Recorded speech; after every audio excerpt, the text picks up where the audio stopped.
तो कंफर्म है कि दिया संतोष पढ़ा दिए थे, कश्मीर के कलाकार रहे हैं जो।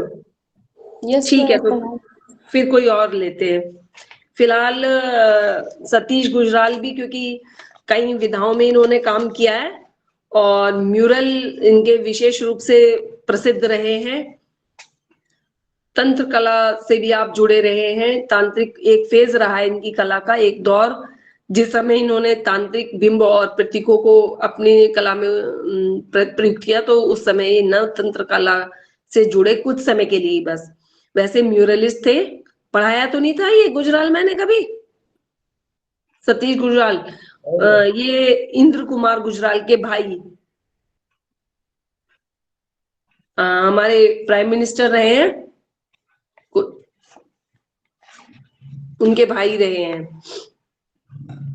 सतीश गुजराल का जन्म पंजाब में झेलम नामक स्थान पर 1925 ईस्वी में हुआ था। आपने कहीं नोट किए होंगे ना, तो उसमें ध्यान हो कुछ उस समय पहले। एक मिनट मैम चेक करके बता रहे हैं। हाँ चेक करिए, ऐसा ना हो रिपीट हो जाए।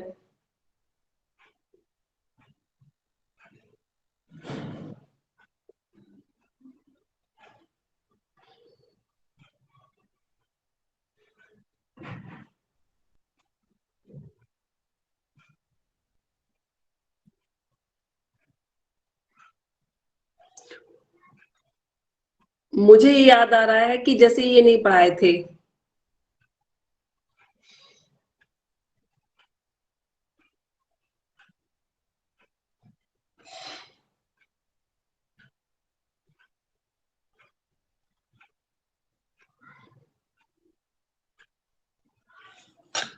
दस वर्ष की अवस्था में इनकी सुनने की शक्ति समाप्त हो गई थी। नहीं गीत थे टोटली। मैम सतीश गुजराल नहीं पढ़ा है। हाँ हाँ, वही याद आ रहा है। तो 10 साल से जो मतलब एक तरह से विकलांग बच्चे थे, परंतु कला में इनका शुरू से ही, बचपन से ही रुझान था। आरंभिक शिक्षा भी इनकी स्थानीय संस्थाओं में पंजाब में ही हुई और कलात्मक रुचि धीरे धीरे और अधिक बढ़ती चली गई। और इसके लिए, कला की शिक्षा के लिए, इन्होंने गुजरात के मेयो स्कूल ऑफ आर्ट में 5 वर्ष की अवस्था से ही अध्ययन करना प्रारंभ कर दिया था। उसके पश्चात 3 वर्ष ये मेयो तो लाहौर में है ना? हाँ लाहौर में, सॉरी, लाहौर के मेयो स्कूल में। ठीक ठीक, मेरे मुंह से निकल गया गुजरात वो गुजराल कहना चाह रही थी कि गुजराल मेयो स्कूल से पढ़े हैं। जो प्रारंभिक अवस्था लाहौर में, मतलब प्रारंभिक इनकी जो शिक्षा है वो लाहौर से शुरू हुई, क्योंकि उस समय पंजाब का वो हिस्सा था एक। और उसके बाद सर वहां से अपनी शिक्षा लेने के बाद मेयो स्कूल ऑफ आर्ट से ये sir J school of art Bambai में चले गए। वहां इन्होंने अपना अध्ययन किया, वहां से डिप्लोमा प्राप्त किया। फिर भारत विभाजन के बाद 1947 में ये दिल्ली आ गए और दिल्ली आने के कुछ समय पश्चात शिमला आर्ट स्कूल में अध्यापक हो गए। भारत विभाजन से उन्हें, क्योंकि थोड़ा एक विकलांग थे, तो सेंसिटिविटी और ज्यादा हो जाती है ऐसे लोगों की, संवेदनशीलता, और इस कारण इनको बहुत ज्यादा मानसिक रूप से वहां से शिफ्ट हुआ पूरा परिवार लाहौर से। तो मानसिक रूप से इन्होंने इस चीज को बहुत गहराई तक लिया, इन्हें बड़ा मानसिक आघात लगा, जिससे उनकी कला में एक विकृति सी आ गई। तब ये बहुत विकृत और भयानक रूप अपने चित्रों में उतारने लगे। उन्हीं दिनों सन 1950 में दिल्ली में मैक्सिकन दूतावास भी खुला था। उसके प्रसिद्ध कवि मैक्सिकन कवि का नाम सुना होगा, ऑक्टेवियो पाज। ये सांस्कृतिक परामर्शदाता बनकर भारत आए थे, जो विद्यार्थी विनिमय कार्यक्रम के अंतर्गत मैक्सिको भेजने के लिए किसी उपयुक्त भारतीय युवा चित्रकार की तलाश में थे। ऑक्टेविया पोज तो जब पॉज को सतीश के चित्रों को देखा पॉज ने, और उन्होंने उनकी प्रवृत्ति को महसूस किया, उन चित्रों की जो विभित्स और विकृत रूपों को जिसमें उन्होंने गढ़ा हुआ था, तो मैक्सिकन कला की भावना को भी उन्होंने उसमें महसूस किया। तब 1952 में उन्हें ये स्कॉलरशिप मिली और 2 वर्ष के लिए वो कला के अध्ययन के लिए मैक्सिको भेज दिए गए। यहाँ उनकी कला शैली में और अधिक निखार आया। मैक्सिकन चित्रकारों डेविड सेक्पिरोस तथा डिएगो रेवरा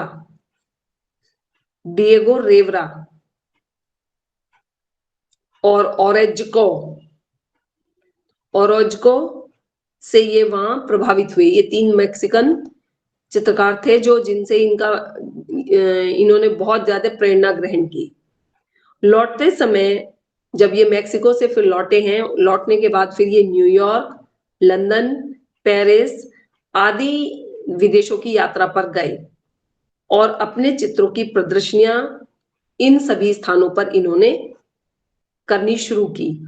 जहां जहां भी जा रहे थे तो अपने चित्रों की प्रदर्शनियां भी उन्हीं देशों में इन्होंने लगाई हैं, जैसे न्यूयॉर्क में लगाई, लंदन में लगाई, पेरिस में लगाई।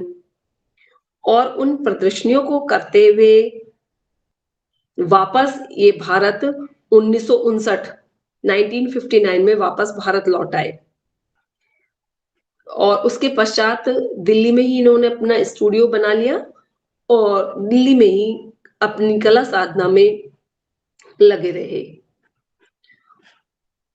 इन्होंने पेंटिंग में न केवल मतलब कला क्षेत्र में न केवल पेंटिंग बनाई है, बल्कि सिरेमिक, कोलाज, शीशे के ऊपर भी काम किया है, लकड़ी और धातु तथा मिट्टी, इन सभी में मूर्तियां भी बनाई हैं।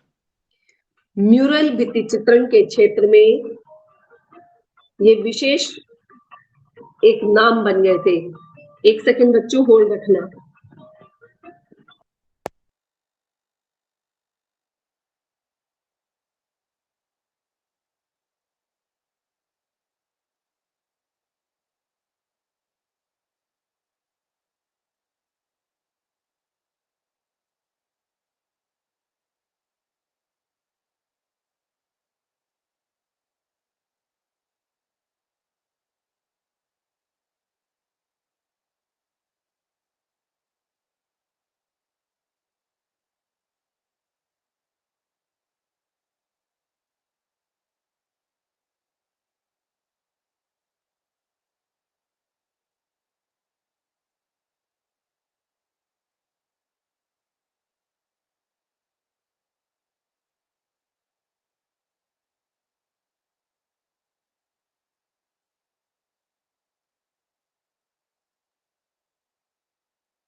मैम आवाज नहीं आ रही, आपका म्यूट है मैम। अच्छा, हाँ हाँ, म्यूरल इनके काफी फेमस रहे। म्यूरल के लिए के क्षेत्र में इन्होंने अपना एक विशिष्ट पहचान बना ली थी, क्योंकि म्यूरल इन्होंने दोनों प्रकार के बनाए हैं, रिलीफ में भी बनाए हैं और पेंटिंग के रूप में भी। और दिल्ली की कई जो सरकारी इमारतें हैं उन पे इनके म्यूरल बने हुए हैं आज भी, और न केवल दिल्ली बल्कि फिर विशिष्ट स्थानों पर इनके म्यूरल बने हुए हैं। और देश विदेश में आप इसके बाद भी प्रदर्शनियां आयोजित करते रहे हैं। अकेले ही अमेरिका में उन्होंने लगभग 10-15 प्रदर्शनियां आयोजित की हैं। इन्हें राष्ट्रपति से स्वर्ण पदक का सम्मान भी मिल चुका है। इनकी कलाकृतियां विश्व के अनेक प्रमुख संग्रहों में देखी जा सकती है। विश्व के अनेक मतलब जानी मानी इमारतों पर भी लगी हुई हैं, बनी हुई है, क्योंकि इसी से इनका नाम म्यूरल में ज्यादा पहचाना जाने लगा। आपने अनेक वास्तु कृतियों की भी रचना की है कि वास्तु के लिए भी कि किस तरह से बिल्डिंग का आउटर डिजाइन किया जाए कि और उस पर कोई म्यूरल भी बना दिया जाए, और नहीं भी बनाया जाए तो आउटर डिजाइन किया है इन्होंने कई मुख्य बिल्डिंगों का, जिसमें कि संसद भवन में लाला लाजपत राय का चित्र तथा अलीगढ़ मुस्लिम विश्वविद्यालय में मौलाना अब्दुल कलाम आजाद तथा मिर्जा गालिब की चित्र आकृतियां विशेष रूप से प्रसिद्ध हैं। ये इन्होंने दीवारों पर ही बना रखी हैं। वास्तुशिल्प के क्षेत्र में बेल्जियम सरकार द्वारा उन्हें ऑर्डर ऑफ द क्राउन की उपाधि भी प्रदान की गई। बेल्जियम देश के भी कई मुख्य इमारतों के आउटर डिजाइनर के रूप में आपने काम किया। उसके उपरांत बेल्जियम सरकार ने इनको ऑर्डर ऑफ द क्राउन की उपाधि से नवाजा। अपने आरंभिक कला जीवन में 1950 से 60 के मध्य गुजराल ने अपने चित्रों में मानवीय पीड़ा, क्योंकि वो उनके ऊपर विभाजन का प्रभाव था, को विशेष रूप से चित्रित किया। वो विभिन्न और भयंकर विकृति वाली आकृतियां मानव पीड़ा को रंजित करने के लिए इन्हें सबसे अच्छा साधन महसूस हुई। उन्होंने खुद कहा था इस विषय में एक बार कि दुख शाश्वत है। मेरे चित्रों में बने भवन संकेत करते हैं कि दुनिया में क्या होता रहता है। मनुष्य दुखों से भागना चाहता है, इन भवनों से कूदना चाहता है, पर उन्हें किसी दीवार या बाधा का सामना तो करना ही पड़ता है। मतलब उन्होंने इस तरह से चित्रों में जीवन में आने वाली हर्डल्स, बाधाओं को दिखाया है, हर्डल्स को दिखाया है। उस समय ये इसके बाद जब उनकी ये मानवीय पीड़ा को दर्शित करने वाली आकृतियां चल रही थी, उसी के बाद उन्होंने ये प्रतीकों की ओर मुड़ गए और यही चीजों को इन्होंने प्रतीकों के माध्यम से भी दर्शाने का प्रयास किया। प्रतीकों के सहारे उन्होंने मानवीय पीड़ा को दर्शाने का प्रयास किया। उनके प्रतीक थे कांटे, जंजीर, झोपड़ी, सर्प, भग्न भवन, टूटे फूटे भवन, टूटे फूटे स्तंभ और बुझे हुए ज्वालामुखी। इनके द्वारा उन्होंने मानव जीवन की बाधाओं और पीड़ाओं को दर्शाने का प्रयास किया। उसके बाद इनका एक दूसरा कला का पक्ष हमारे सामने आता है, जिसमें उन्होंने वर्तमान जीवन में यथार्थ प्रतीकों के माध्यम से जीवन के रहस्य को दर्शाने का प्रयास किया है। और उनके ये यथार्थ प्रतीक थे पुल या कोई रहस्य प्रकट करता क्षितिज, दूर की क्षितिज रेखा, तारकोल के समान गाढ़ा पानी, अंधेरी दीवारें, अंधेरी दीवारों वाले भवन, प्रकाश युक्त दीर्घाओं से लेटकर देखती हुई आकृतियां,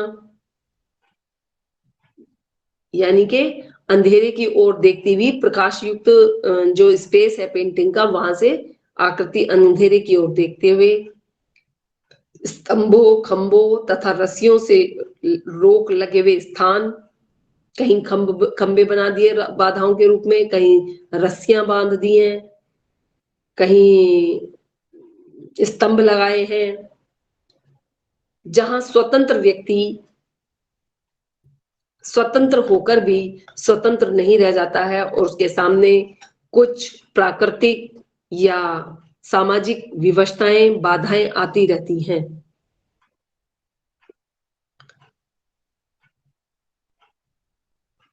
उनके चित्रों में पंजों के समान मुड़े हुए सिरों वाले प्रकाश के खंबे मानो किसी भी समय आग के समान धधक उठेंगे और ऐसे स्थानों की ओर ले जाते हैं या उनसे भागकर जाते स्त्री पुरुष, छिपा हुआ प्रकाश स्रोत, गंभीर किंतु चमकदार रंगों से उत्पन्न तनाव और टेढ़े मेढ़े पैटर्न सभी जीवन के यातनाओं, विवशताओं और बाधाओं को प्रदर्शित करते हैं। इस प्रकार गुजराल ने धार्मिक चित्र भी आगे चलकर बनाए और राजनीतिक चित्र भी उन्होंने कुछ रंजित किए हैं, जिसमें कि नेहरू तथा इंदिरा गांधी के व्यक्ति चित्र भी बनाए हैं। इनके द्वारा बनाए गए व्यक्ति चित्रों में व्यक्ति के जो व्यक्तिगत गुण होते हैं उनका उन्होंने बहुत ही सजीव अंकन किया है। जैसे गुण उसके कैरेक्टर में है तो उस कैरेक्टर को एज इट इज उतारने का उन्होंने उस व्यक्ति चित्र में प्रयास किया है। प्रतिरूपात्मक कला से हटकर गुजराल ने 1960 के आसपास कोलाज तथा म्यूरल बनाना प्रारंभ किया था, क्योंकि इस समय तक वो बीच का चरण जो था उनकी कला का, उसमें प्रतीकों के सहारे मानवीय वेदनाओं, संवेदनाओं और या बाधाओं को वो प्रदर्शित कर रहे थे। तत्पश्चात कोलाज की विधा की तरफ उनका ध्यान गया और म्यूरल पर उन्होंने अपना फोकस करना प्रारंभ किया। उन्होंने भित्ति चित्रों को एक नया रूप दिया, जिसमें वे ऊंचे नीचे तलों वाली लकड़ी के पटरों पर टेराकोटा आकृतियां बनाते हैं। जिस टेराकोटा आकृतियां रिलीफ तो समझते हो ना, आधा उभरा हुआ, और फिर उन्हें रंग देते हैं। ये इन्होंने मतलब अपना एक नया स्टाइल निकाला था कि टेराकोटा में बनाकर उनको पकाकर और फिर दीवार पर म्यूरल के रूप में चिपकाने के बाद कलर किया है। उन्होंने इसमें विभिन्न प्रकार की टाइल, दर्पणों तथा विविध टेक्सचरों से भरपूर उपयोग किया है। दिल्ली में कई मुख्य इमारतों पर इस प्रकार के म्यूरल उनके बने हुए आज भी देखे जा सकते हैं। इन टेराकोटा स्टाइल वाले म्यूरल में उन्होंने आदिम कला तथा लोक कला शैलियों के अनेकों रूपाकारों को प्रयुक्त किया है। उसमें जो टाइल्स बनाई, टाइल्स के ऊपर जो डिजाइन लिए हैं वो आदिम कला और ये आपकी लोक कलाओं से उन्होंने उसमें कुछ पैटर्न, मोटिव्स और डिजाइन लेकर विविध टेक्सचर के साथ उन्हें वहां उतारा है। यहीं से गुजराल एक नए दौर की तरफ बढ़ते हैं। म्यूरल के बाद के साथ साथ ही उन्होंने अपनी कला में जब आदिम और लोक कला रूपों का प्रयोग किया तो उसके साथ साथ ही तंत्र कला के प्रतीकों का भी इस्तेमाल करना, प्रयोग करना प्रारंभ कर दिया। और यहां से हम उनकी कला में तांत्रिक प्रतीकों व चिन्हों का प्रयोग भी देख पाते हैं। इसमें उन्होंने तंत्र कला के प्राचीन यंत्रों को आधार मानकर कलाकृतियां बनाना प्रारंभ किया। ये तांत्रिक कृतियां धातु, कास्ट, लकड़ी, प्लास्टिक आदि पर उन्होंने निर्मित की हैं। इन्होंने इन सभी माध्यमों में इस प्रकार के डिजाइन बनाए हैं, जिसे कि हम घर में शोपीस की तरह भी रख सकते हैं। इससे पूर्व गुजराल ने पोप कला से प्रेरित होकर भी कुछ नेत्रों को भ्रम देने वाली आकृतियां बनाई हैं। पोप आर्ट थोड़ा सा मतलब वो होती है ना, भ्रम डालने वाली, उसी तरह की कलाकृतियां बनाई हैं, पर उन पर मैम भ्रम में डालने वाली कलाकृतियां तो ऑप आर्ट होती है ना, ऑप्टिकल इल्यूजन। हाँ, ऑप्टिकल इल्यूजन वाली कलाकृतियां इन्होंने बनाई हैं, जिसमें कि आकृतियां मतलब दोनों का मिक्सचर सा है, पोप और ऑप दोनों का इनके कलाकृतियों में मिश्रण हुआ है।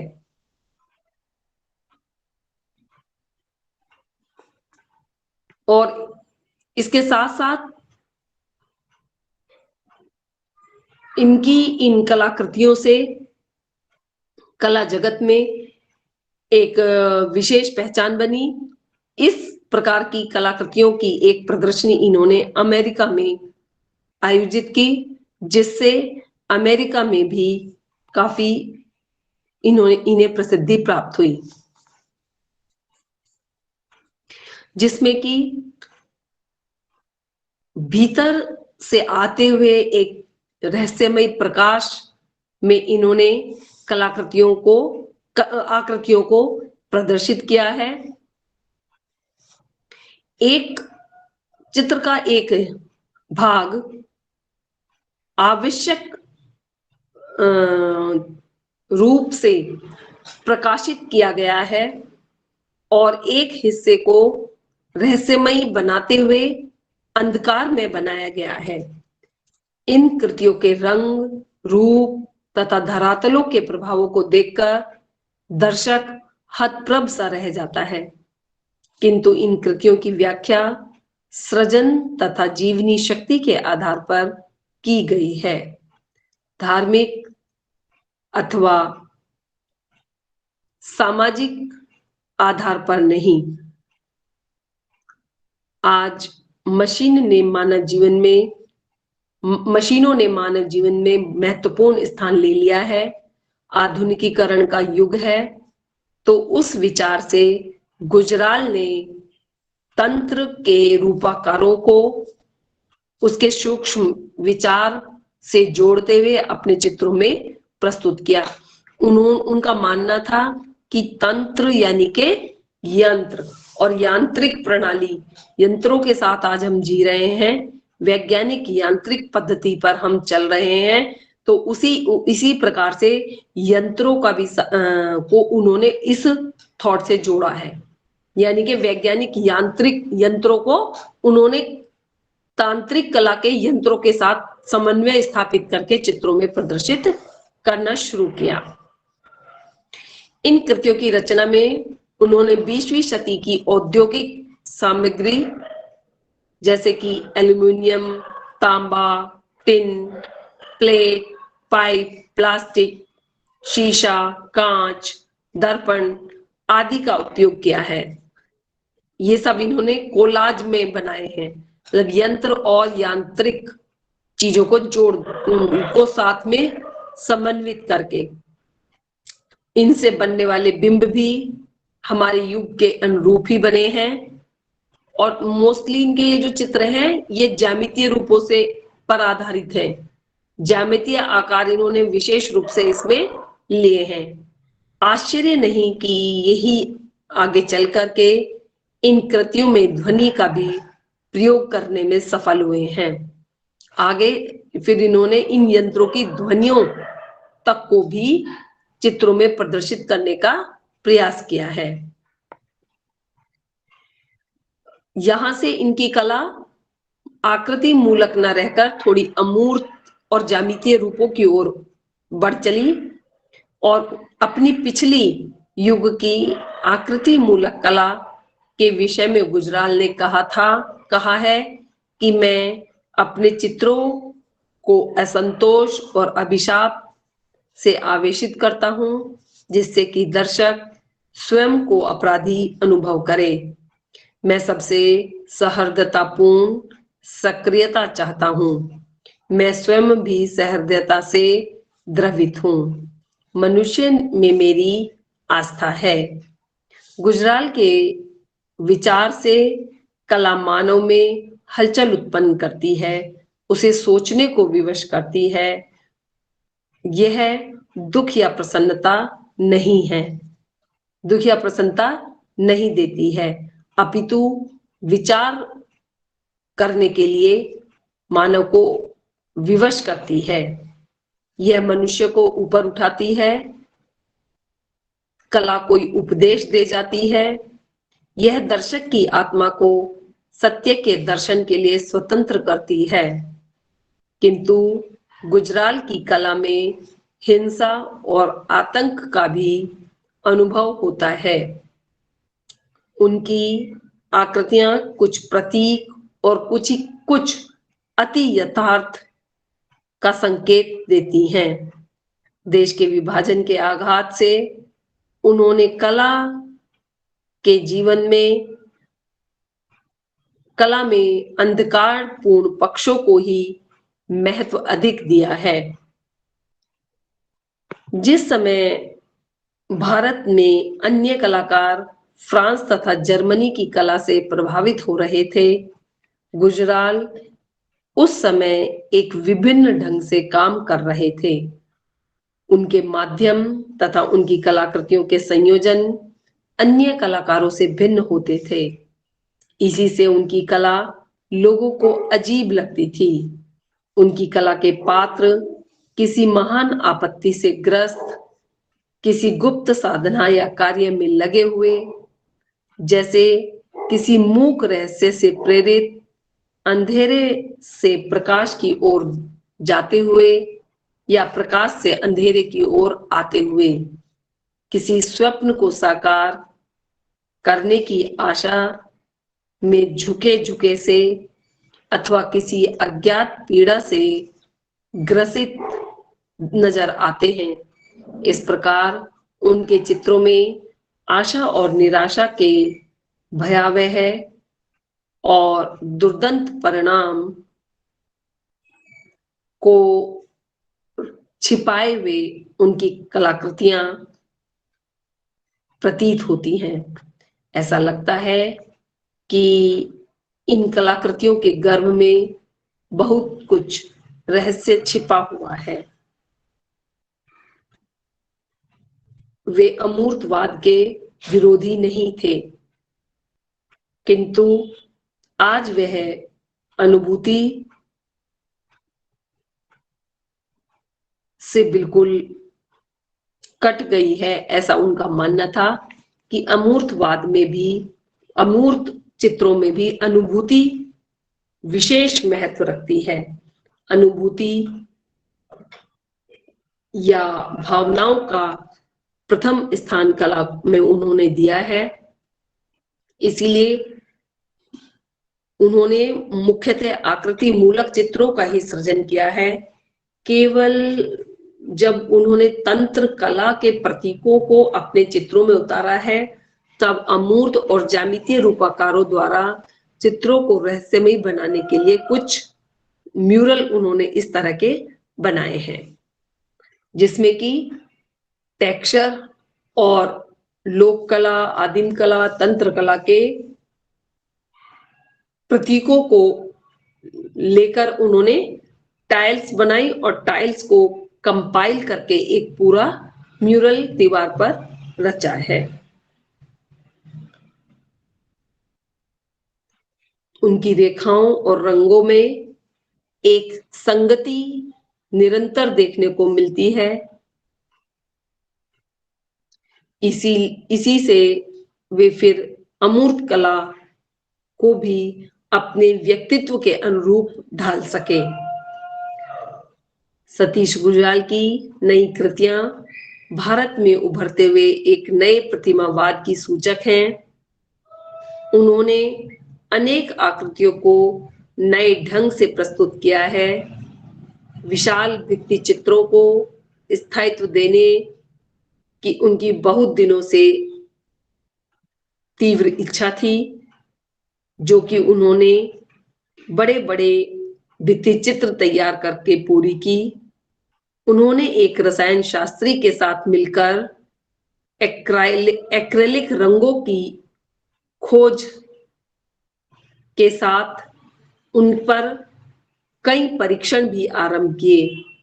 इसके परिणाम स्वरूप उन्होंने जिन भित्ति अलंकरणों पर कार्य किया, उनकी केवल भूरी भूरी प्रशंसा ही नहीं हुई, बल्कि इंडियन इंस्टीट्यूट ऑफ आर्किटेक्चर ने उन्हें फेलोशिप से भी सम्मानित किया, क्योंकि उन्होंने जो म्यूरल बनाए हैं उनमें टेराकोटा स्टाइल की, अगर कहीं तो बिना पेंट की भी टाइल्स चिपकाई और कहीं उन टाइल्स पर एक्रिलिक कलर एक नई टेक्निक से प्रस्तुत भरे हैं, नई टेक्निक से एक्रेलिक रंगों से उन टाइल्स को रंगा है, जिससे कि इंडियन इंस्टीट्यूट ऑफ आर्किटेक्चर ने भी एक विशिष्ट कलाकृति का दर्जा दिया और उन्हें उसके इसी के कार्य के लिए स्कॉलरशिप प्रदान की, क्योंकि वो रंग पक्के हो गए हैं, उन्हें मतलब वो फेड नहीं होते इतने। उन्होंने उस पर थोड़ा सा वैज्ञानिक रूप से उन पे काम करके इस तरह के रंग स्पेशली अपने लिए तैयार कराए थे। इसके प्रयोग और परीक्षण भी लगभग उन्होंने 1978 से 1990 तक चलते रहे, कि कैसे पहले प्रयोग कर करके उन्होंने देखे और उस पर परीक्षण करते रहे कि किस तरह से ये रंग अपनी ना तो चमक खोए और ना ही बारिश वगैरह में फीके पड़े।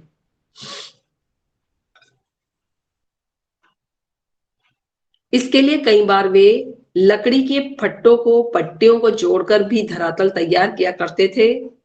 उनके संपूर्ण धरातल की ऊपरी सतह को जला देते थे। इसके पश्चात उसे आवश्यकता अनुसार कहीं कहीं खुरचकर गड्ढे कर देते थे टेक्सचर देने के लिए।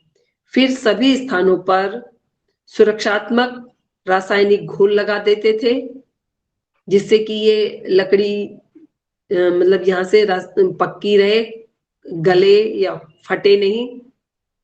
रासायनिक घोल से उसे स्थायी बनाया जाता था और ऊपर से आकृतियों के अनुसार विभिन्न रंगों से उन्हें पेंट किया करते थे। गणेश की आकृति उनके लिए बहुत प्रिय थी। उन्हें गणेश की आकृति उन्होंने अपने कई स्थानों पर बनाई है, क्योंकि उसे जितने अंशों में पशु, मनुष्य या देवता बनाना चाहें बना सकते हैं, ऐसा उनका विचार था। अतः इसमें रूप संयोजन एवं कल्पनाशीलता की बहुत स्वतंत्रता है गणेश की आकृति में। उनका मानना था कि गणेश की आकृति में जहां जैसा चाहो वैसा बनाया जा सकता है। कहीं पशु दिखाना हो, कहीं मनुष्य दिखाना हो, देवता दिखाना हो, तीनों आयाम इनके पक्के हैं। और कल्पनाशीलता की इसमें इतनी स्वतंत्रता है कि किसी भी तरह से उसे दिखाया जा सकता है, मनुष्य के रूप में भी, देवता के रूप में भी और पशु के रूप में भी। इनमें धातु तथा चमड़े का भी इन्होंने कहीं कहीं प्रयोग किया है। और कुछ म्यूरल में गोल्डन कलर का भी रंग भरा गया है, जिससे कि रंगों में पर्याप्त वैभव बना हुआ है। डिजाइन की नवीनता होते हुए भी विषय की प्राचीनता के कारण गुजराल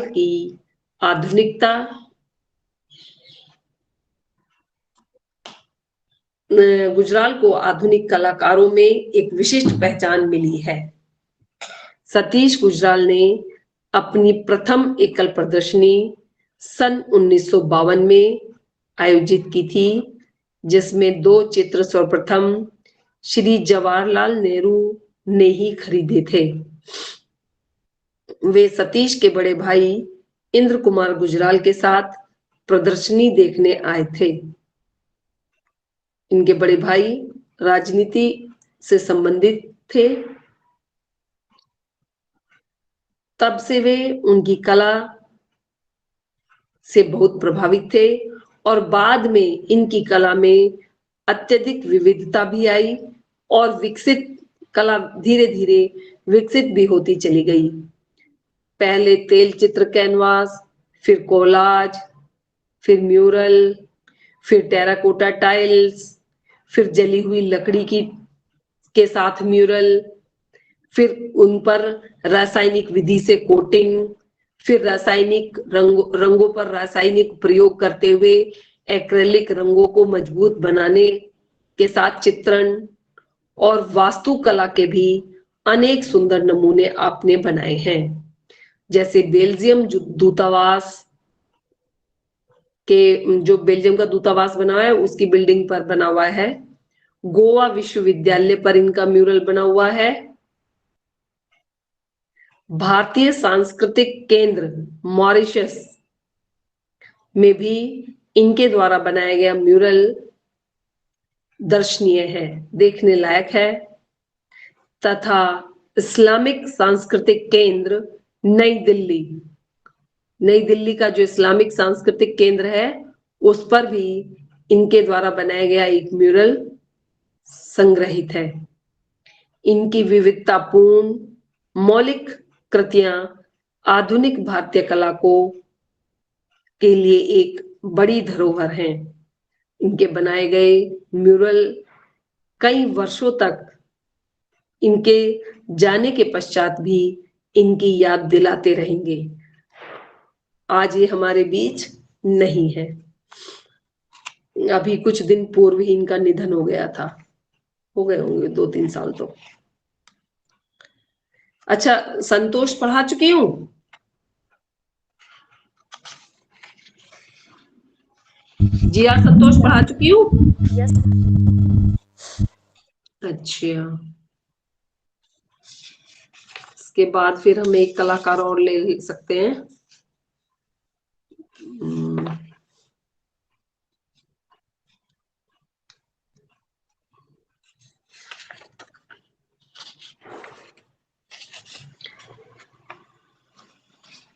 अपर्णा कौर का काम देखा है आप लोगों ने?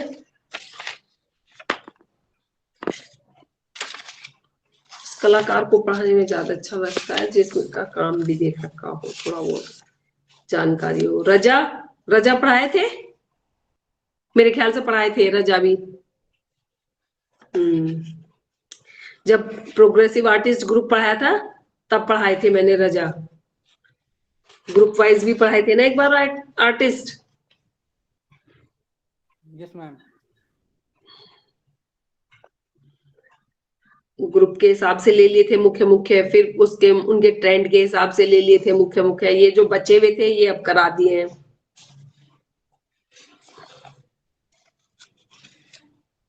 ग्रुप भी 4-5 ग्रुप पढ़ा दिए थे मैंने।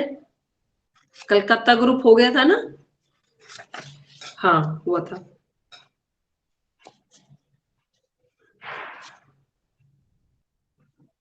KG सुब्रमण्यम भी पढ़ाए थे मेरे ख्याल से। कुछ कलाकार हो गए।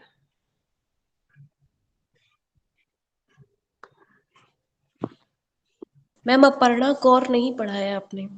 हाँ, अपर्णा कौर नहीं पढ़ाया, लेकिन उसका इतना मेरे पास है नहीं मटेरियल। रजा पढ़ाया है मैम आपने? हाँ, कृष्ण खन्ना वो भी पढ़ाए थे शायद। Yes ma'am. हाँ मैम।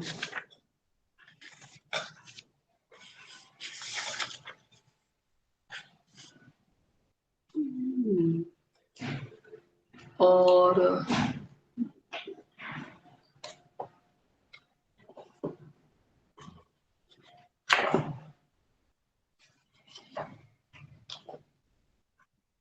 निरोध मजूमदार पढ़ाए थे। हाँ, है ना? उसमें जब कलकत्ता ग्रुप पढ़ाया होगा उसके साथ ही पढ़ाए होंगे। निरोध मजूमदार देखो जरा।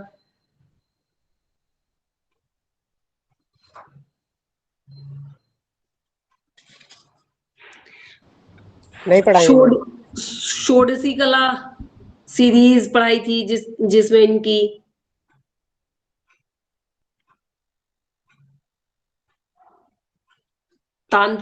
नवतांत्रिक कलाकारों में भी इनकी गणना है। और कलकत्ता ग्रुप के एक कलाकार रहे हैं निरोध मजूमदार। नहीं पढ़ा है? मैम मुझे दिख नहीं रहा है, मैंने सारे लिखे थे, निरोध मजूमदार नहीं दिख रहा। नो मैम, ये नहीं पढ़ा है मैम। हाँ, कोई और तुम नाम नोट नहीं करते हो कि क्या क्या पढ़ाते जा रहे हैं? मैंने लिखा है मैम। लिखा है ना? Yes ma'am. मिस तो नहीं हो गया कोई? क्योंकि मुझे ऐसा ध्यान आता है जैसे मैंने पढ़ाए थे ये भी। मॉडर्न ट्रेंड और कोई भी पढ़ा रहा है मेरे अलावा? No ma'am. मॉडर्न आर्टिस्ट कोई और पढ़ा रहा है? अभी तो नो नहीं मैम, नो। मैम। अच्छा अच्छा। दिल्ली शिल्पी चक्र के पढ़ा दिए थे मैंने कई artist. M F yes ma'am. Husain Husain Husain नहीं पढ़ाए थे? नहीं नहीं। चलो, वैसे तो हुसैन ज्यादातर सबके पढ़े हुए ही हैं, आज ही नहीं रिपीट कर लेते हैं।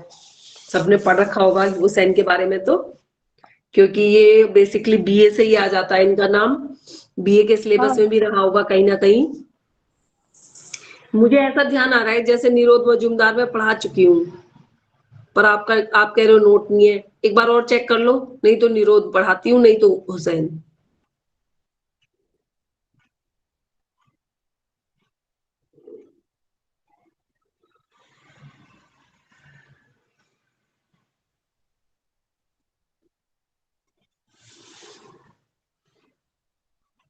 मैम, निरोध मजूमदार नहीं पढ़ाया है। अच्छा, ठीक है, फिर हुसैन के बारे में तो ज्यादातर पता ही है काफी कुछ, इनको ही पढ़ा देती हूँ, निरोध मजूमदार को। कलकत्ता ग्रुप के महत्वपूर्ण चित्रकार सदस्य रहे हैं आप, और इनका भी नाम नवतांत्रिक कलाकारों की श्रेणी में भी लिखा जाता है। और परंपरावादी परिवार से निकलकर उन्होंने यूरोप, लंदन आदि स्थानों पर भ्रमण किया। परंपरा के ये भी हिमायती रहे, परंपरा से जुड़े रहना कलाकार का इन्होंने धर्म समझा कि भारतीय परंपराओं को ही हमें आगे बढ़ाना है। इनका ब्राकुसी, काकत्वा और ब्रेटन ब्रेटन जैसे महान कलाकारों से इनका सानिध्य रहा है। व्यक्तिगत रचनात्मकता के धनी निरोध मजूमदार का जन्म 11 मई 1916 में कलकत्ता में हुआ था। जब राष्ट्र आंदोलन धीरे धीरे तेजी पकड़ रहा था, उनके पिता पुलिस ऑफिसर और माता एक धर्मपरायण हिंदू महिला थी। इनके माता पिता ने अपनी संतान को भारतीय भावनाओं का सम्मान व भारतीयता प्रदान करने के लिए इन्हें संस्कार दिए। निरोध के बड़े भाई कमल कुमार भी बंगाल के अच्छे साहित्यकारों में, लेखकों में माने जाते हैं। गद्य साहित्यकार, गद्य लिखा करते थे वो। प्रतिभा के धनी निरोध ने मात्र 14 वर्ष की आयु में 1929 से 30 तक शितेंद्र नाथ मजूमदार के निर्देशन में कला का प्रशिक्षण Indian society of oriental art Calcutta में प्रारंभ किया था। विष्णुपुर के मिशनरी के बोर्डिंग स्कूल से ही दोनों भाइयों की, कमल कुमार की और इनकी शिक्षा प्रारंभ हुई थी। वहीं एक अध्यापक इनके हुआ करते थे, सुधीर चटर्जी। इन्होंने निरोध मजूमदार की कलात्मक प्रतिभा को पहचाना और उनके माता पिता को अवनींद्रनाथ टैगोर के Indian society of oriental art school में भेजने की सिफारिश कर डाली।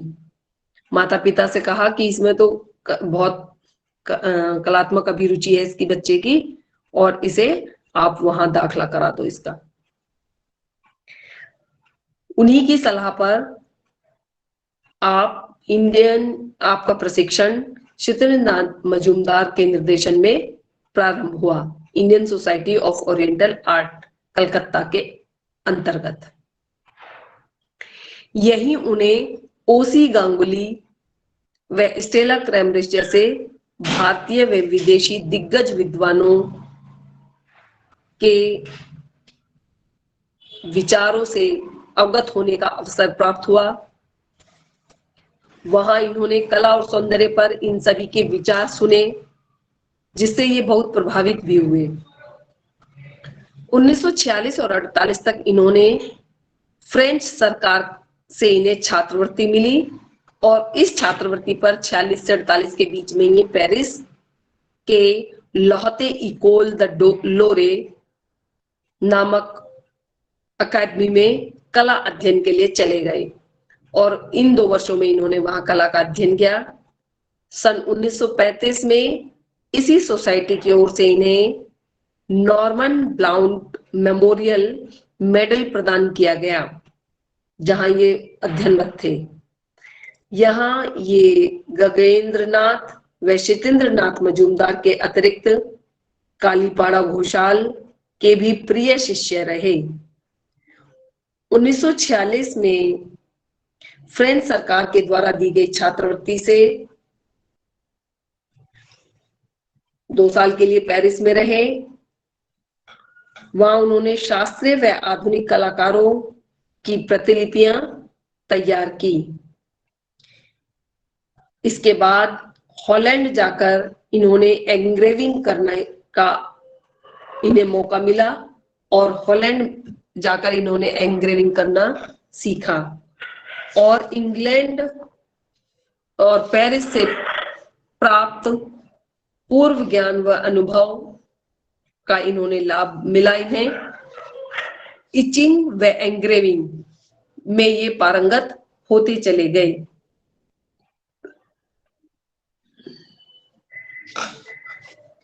इस प्रकार चित्र के साथ साथ छापा कला में भी आपकी अच्छी पकड़ होती चली गई। मजूमदार मूलतः तो चित्रकार ही थे और तेल माध्यम में चित्रांकन किया करते थे, परंतु एचिंग और एंग्रेविंग में भी आपका हाथ साफ था। सन 1950 में इनका लंदन में प्रवास रहा, तब ये लंदन चले गए और वहां अपनी चित्रण सामर्थ्य और नए नए प्रयोगों को इन्होंने कई कला प्रदर्शनियां अपनी आयोजित की लंदन में। पेरिस छोड़ने से पूर्व उन्होंने वहां की जो महत्वपूर्ण प्रदर्शनी थी उसका भी अनुभव प्राप्त किया। धीरे धीरे कला के क्षेत्र में वे आगे बढ़ते चले गए और भारतीय विचारधारा और परंपरा से जुड़े रहने के विचार से इन्होंने तांत्रिक रूपाकारों को अपनी कलाकृतियों में स्थान देना प्रारंभ कर दिया। तब से उन्होंने कुछ ऐसे चित्रों की सृजना की, ऐसे चित्रों की रचना की कि ऐसा लगता है मानो कि वे मणियों की माला के हिस्से हैं। हर चित्र के किनारे पर किसी तांत्रिक यंत्र की भांति 4 पत्तों के आकार हैं, जिसे वे जीवन का वृक्ष कहते हैं। उनके कथानक धीरे धीरे उभरे हैं, जैसे अनंत पंख। ये इनका बनाया हुआ एक चित्र है, प्रसिद्ध चित्र है अनंत पंख, जो समय और अनंतता के विहंग का प्रतीक है, जो स्मरणीय है। और इसी प्रकार उनकी अन्य तांत्रिक दृश्यावगत स्तुतियां, जिसमें उन्होंने तांत्रिक दृश्यों या रूपाकारों को इसी प्रकार गढ़ा है।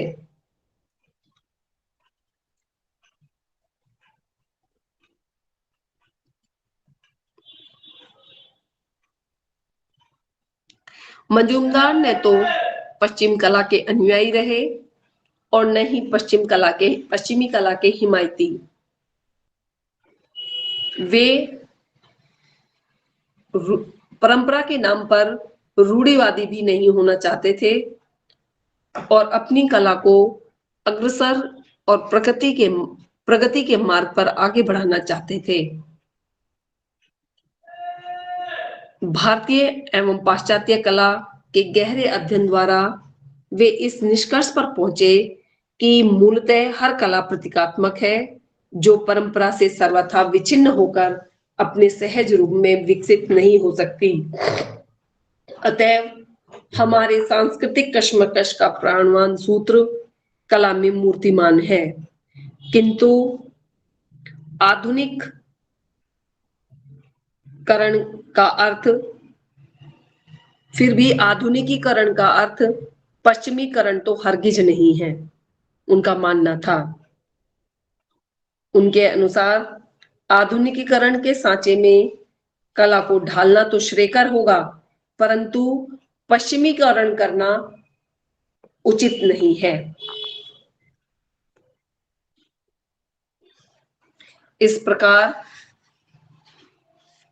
वह बहुत ही सजग और सृजनशील कलाकार थे। द्विआयामी ज्यामितीय आकारों द्वारा उनकी तांत्रिक अभिव्यक्ति के द्वारा उन्होंने भारतीय प्राचीन तंत्र कला को पुनर्स्थापित किया। कॉन्स्टेंटिन ब्राकुची और जॉर्ज ब्राक के साथ रहने के कारण उनका प्रभाव उनके चित्रों पर देखने को मिलता है।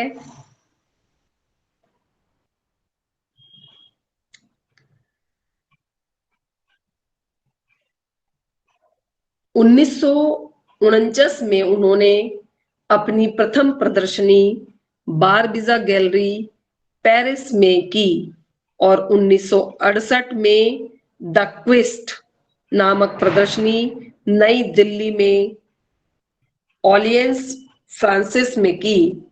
1959 में षोडशी कला नामक एक प्रदर्शनी, षोडशी कला में सारे चित्र इसी शीर्षक के थे, इसलिए प्रदर्शनी का नाम भी षोडशी कला था, नामक प्रदर्शनी अकादमी ऑफ फाइन आर्ट कलकत्ता में आयोजित हुई।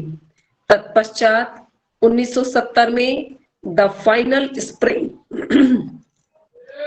नामक एक प्रदर्शनी इन्होंने आयोजित की और 1972 में नित्य कला प्रतीकवाद, इसमें नित्य कला पर ही बहुत सारे चित्र हैं जिसमें कि तांत्रिक प्रतीकों व बिंबों का सहारा लेकर चित्रों की रचना की गई है।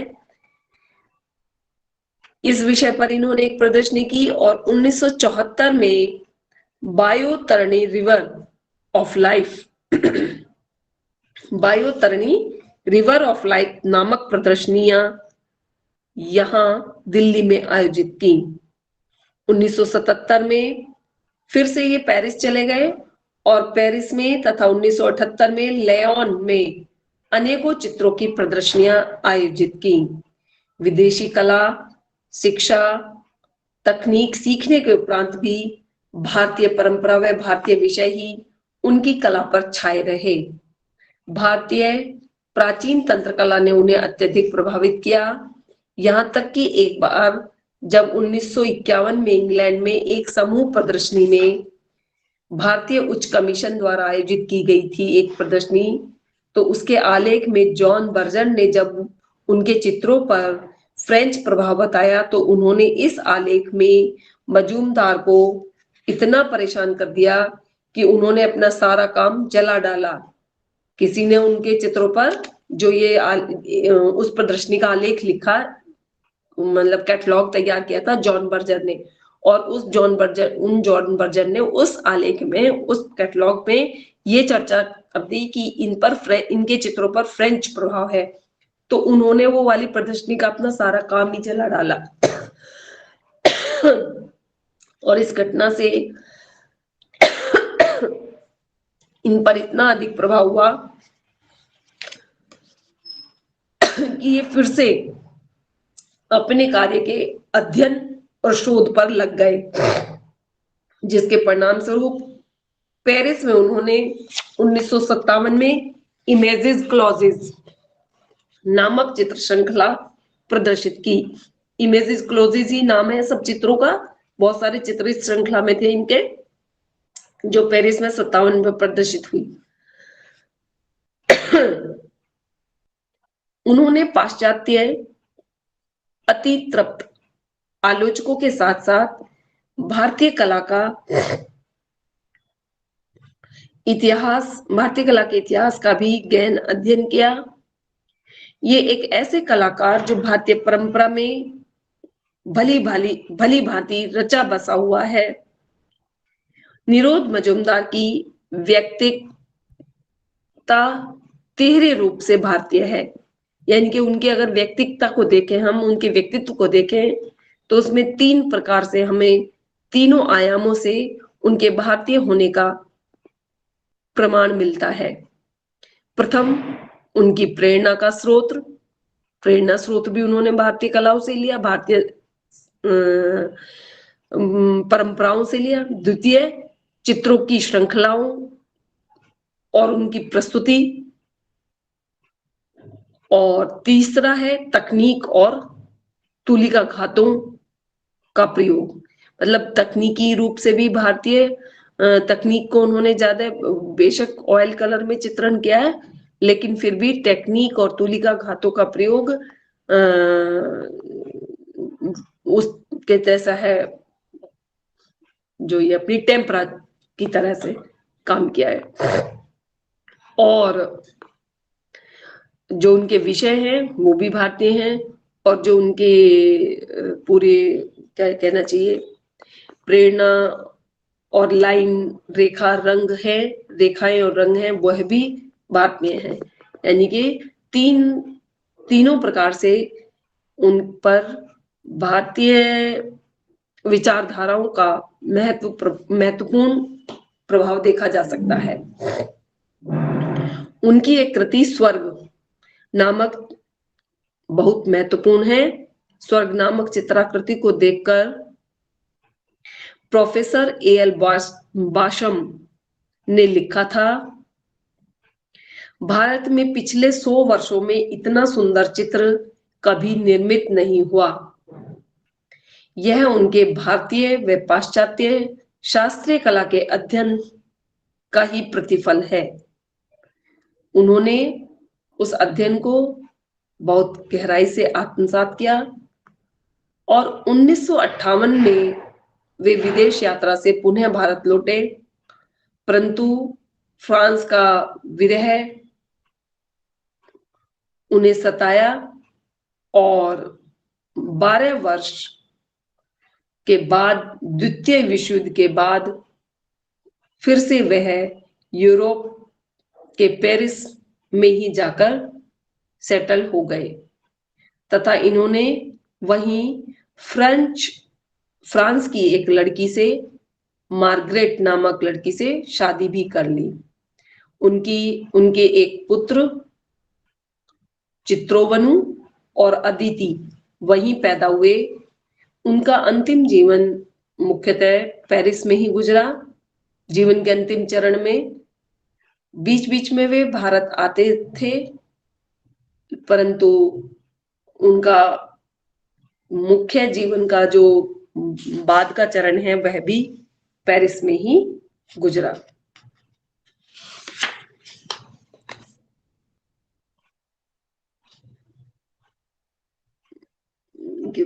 चित्रों के काफी नाम आ चुके हैं। ये जो मतलब नाम मैंने लिए हैं ना, वही सब उनके पूरी वो बनाई है श्रृंखलाएं उन्होंने इन्हीं नामों से।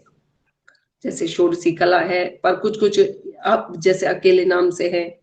एक इनकी पुनोशा पेरिस नामक इन्होंने एक पुस्तक भी लिखी, पुनोशा पेरिस अर्थात पेरिस रिवाइज्ड, क्योंकि बीच में भारत आ गए थे, रहे थे कुछ दिन और फिर वापस पेरिस गए, तो उसके बाद इन्होंने एक पुस्तक भी इस विषय पर लिखी है।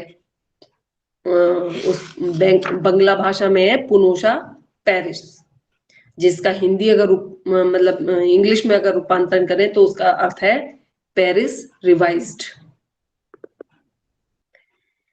अपने जीवन के अंतिम काल में भी पेरिस में ही थे और आपका कार्य को इतनी सराहना मिली कि विश्व स्तर पर इनके कार्य की पहचान हुई, न केवल भारत में बल्कि विदेशों में सभी जगह इनके कार्य को एक विशेष रूप से पहचान मिली है।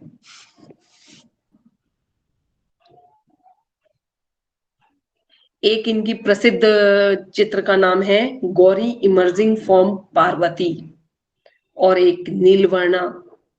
ये दो प्रसिद्ध चित्र और इनके हैं जो कि तांत्रिक प्रतीकों की गहन प्रस्तुति करते हैं। इस प्रकार बता दीजिए चित्रों के नाम गौरी इमर्जिंग फ्रॉम पार्वती, और पहले एक वो मैंने सीरीज बताई थी षोडशी कला, और अभी बताती हूँ नाम भी लिए थे, कई सीरीज के नाम लिए थे। Images clauses, the final spring, the quest, Shodashi Kala, Vaitarani river of life. ये पूरी इनके श्रृंखलाएं हैं। ठीक है बच्चों? Yes ma'am. इनके नेट पे जाके चित्र सर्च करके देखना, तो इन्होंने इसमें टाइपोग्राफी का भी इस्तेमाल किया है अपने चित्रों में। वर्णमाला के अक्षर लिखे हैं, कहीं कहीं जैसे ऐसा लगता है जैसे कि कोई श्लोक या मंत्र लिखा हुआ है, जबकि वो केवल शब्द हैं, कोई मंत्र उनसे पूरा निकलता नहीं है, पर शब्दों को इस तरह से लिखा है जैसे कि वो मंत्र के जैसे लगते हैं। और शायद ये अक्षरों का लिखना भी इसमें इनके तांत्रिक चित्रों के प्रभाव से ही आया है। ठीक है, अब मैं लीव कर रही हूँ। कुछ पूछना है? Okay, thank you ma'am. Thank you ma'am.